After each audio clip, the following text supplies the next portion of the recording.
Hey guys, how are y'all doing today? My name is Franchise Fanatic and welcome back to the channel.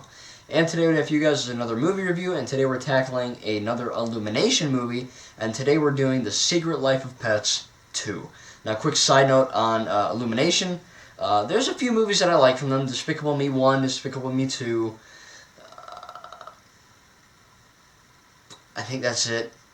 I didn't like Minions at all. I really didn't like Sing. Actually, no, I didn't even see Sing. I didn't see Sing. Doesn't look good, though. What was another one from Illumination?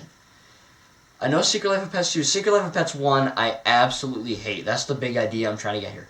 Secret Life of Pets 1, I despise. It ripped off of the Lego movie. It ripped off of Toy Story. The only real original idea that that movie had was the friggin' trailer. What do pets do when we leave our house? Funny stuff. Funny stuff. And that's it. Because the rest of the movie just didn't click for me. It wasn't that funny.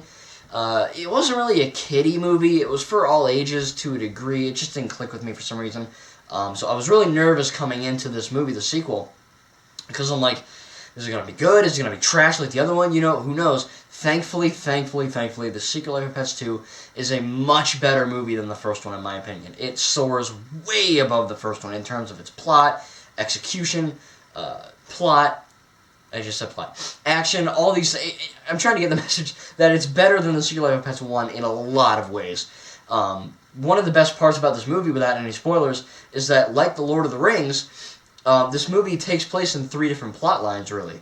So, you have Duke and Max in the farm with Rooster, played by Harrison Ford, and a few other characters, which is really cool. And then you also have a plot with Snowball the rabbit, and Tiffany Haddish, who plays a cute little dog.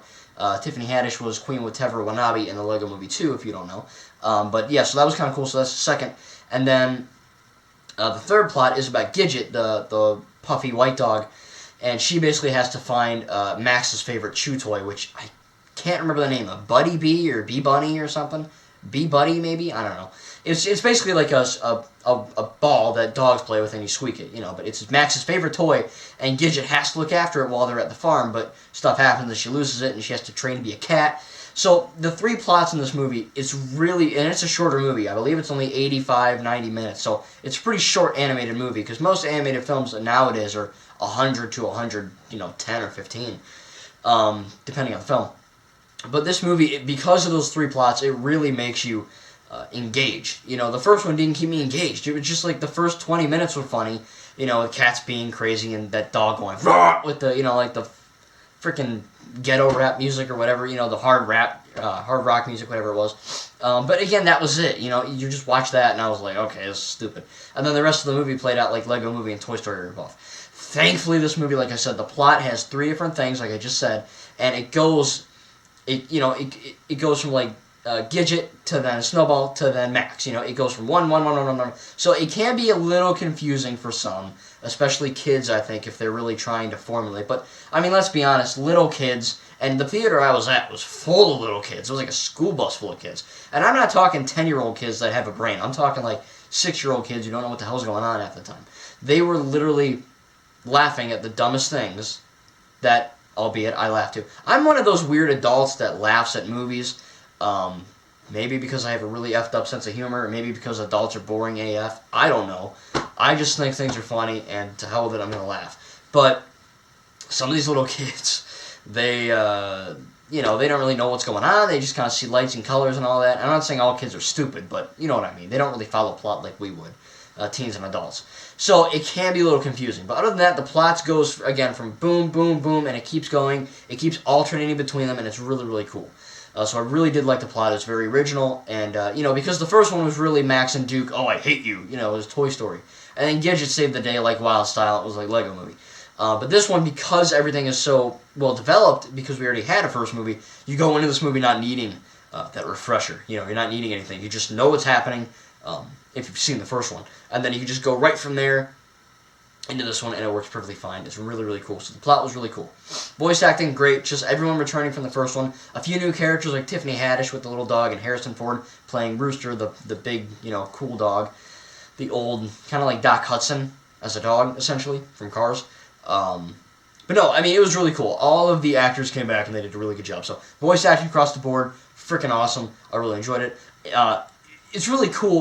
Well, not cool. It's funny to see, inside the mind of an animal, and that's what they nailed about the first one, if anything, and they really nailed it with this one. There's some pretty funny scenes in the beginning, in the middle, and in the end, with these animals, doing things like Chloe, I think it is, the more fatter cat who gets really high on catnip, and she's beating up her owner, and she's puking on her. It's so funny.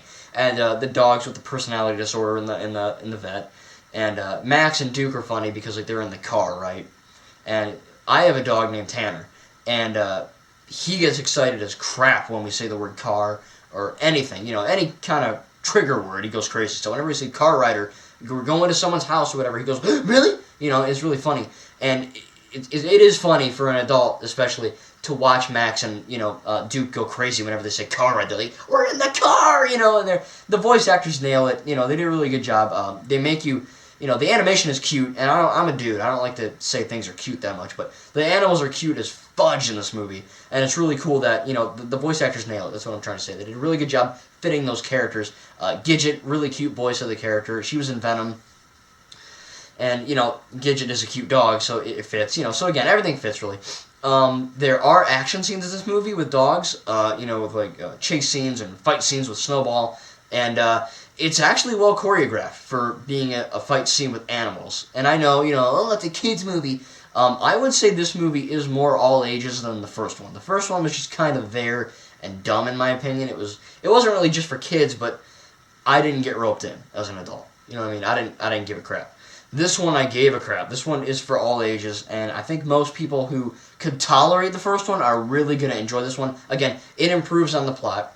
It improves on the character development. It improves on the action. It improves on the comedy. I laughed a lot on this movie. Now, is this as funny as, say, the Lego Cinematic Universe? No. I will stand by that the Lego Movie, Batman Movie, Ninjago Movie, and Lego Movie 2 are the funniest movies I've ever seen animated. So freaking funny for all ages. Again, but I'm not comparing. If I were to compare, that's what I say. But again, is Secret Life of Pets 2 funny for all ages? Yes, it's really funny.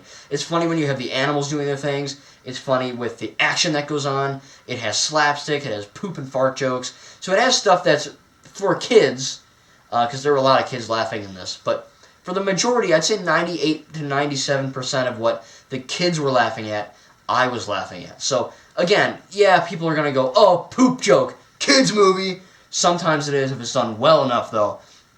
It works for all ages. And I found myself laughing at, I'd say, like I said, 95, I'd say, percent I laughed at out loud.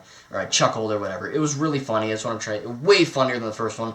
But again, comparing that to other movies, it's not the funniest animated movie, but for what it is, I think the writers did a good job nailing that, not source material, but, what they're doing.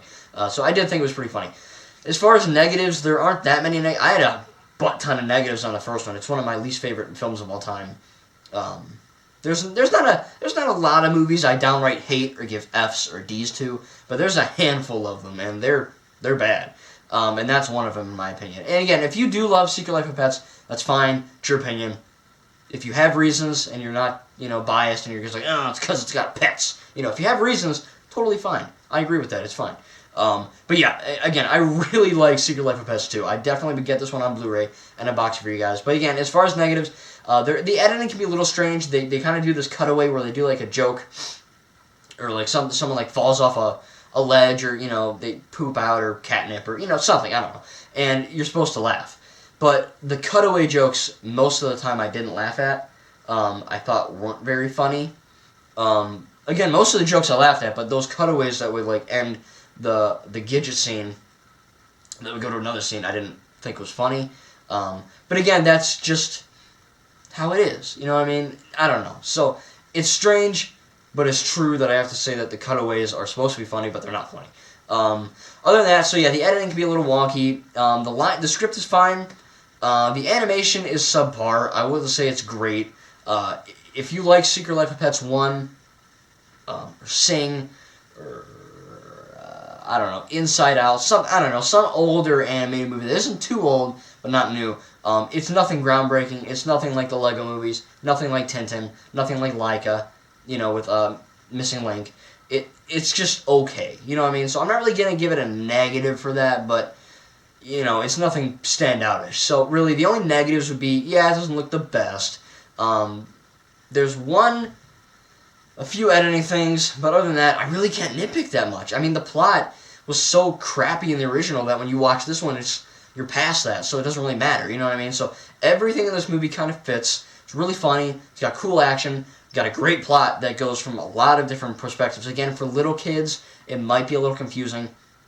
I wouldn't really say this movie is appropriate for little kids. You do have to be 10 to watch it, but again, no one follows that rule, so to hell with it. But is this movie for all ages? Yes, it works for all ages. It's really funny. You know, subpar animation and the editing can be a little weird with the cutaway jokes not always landing when they should. But all in all, guys, I really did like The Secret Life of Pets 2. It's a considerable step up from Secret Life of Pets 1. It was freaking awesome, and I cannot wait to get it on Blu-ray in a box for you guys. This one I cannot wait to buy. I will not buy Secret Life of Pets 1. I'm sorry. I didn't like Minions, didn't like Despicable Me 3 that much, and I really didn't like Secret Life of Pets, and I didn't see Sing. I'll have to. But yeah, Secret Life of Pets 2, really funny, great all-ages comedy for the whole family. If you want to go see it with your kids, or if you're an adult, just watch it. It's funny. You know, it's a really good movie. Not perfect. Again, there are a few little things with it, but I'm going to give Secret Life of Pets 2 a B+. You know, just because of those few little inconsistencies, I suppose, or inconspicuous failings, or whatever you want to say, you know. But it is definitely a better movie than the first one. If you were disappointed by the first one like me, and you felt that it was a knockoff or cheap or whatever, and they just kind of put it out there, it's not. It's a really good movie. Anyway, guys, tell me what you thought about Secret Life of Pets 1 and Secret Life of Pets 2 in the comments below. I'd love to know what you think. And yeah, I love the second one. I'm definitely going to be getting on Blu-ray, like I said. I'm really excited. And I'm happy to report that The Secret Life of Pets 2 is a better movie than the first one, and I was really surprised by it. I was expecting it to be pretty much horse poop, but it turned out to be a really good movie. So thank you guys. Make sure to subscribe and hit the like button, and hit the bell icon to be notified whenever I post a new video, whatever that might be. Thank you guys, and we'll see you in the next video.